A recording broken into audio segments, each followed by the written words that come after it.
হি হি হা আহ। কিরে ওজাকে এমনি পাতালো রেখে ভয় পেয়ে গেছি। আমি এখানে থাকবো না।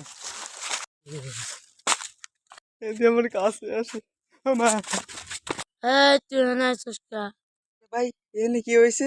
এই জায়গা বসবাস করে না যাই এনে থাকলে ভূতে ধরতে পারে। থাকবো হ্যাঁ, তাহলে এই জায়গা আমি থাকবো। তাহলে যাই গে। আমি ভাই আমি মরি না, আমি একটু আগে মন ভয়টা পাইছি, মরে যাওয়ার লাগা হয়ে গেছিলাম। তুই ঠিকই কইছো, এই জায়গা জামু। একটু আগে যে দিয়েছে সব সব লড়ে, আমি দিয়ে তো অবাক। লও যাইকে আমার আমার ভাই কিছু কথা বলবে, শুনুন। হ্যালো গাইস, আপনার যদি ভিডিওটা ভালো লাগে তাহলে অবশ্যই লাইক কমেন্ট শেয়ার করবেন। ওকে, এবার আমরা ভূতের এই শুটিং নিয়েছিলাম এই জায়গায়। ওকে, সবাই ভালো থাকবেন।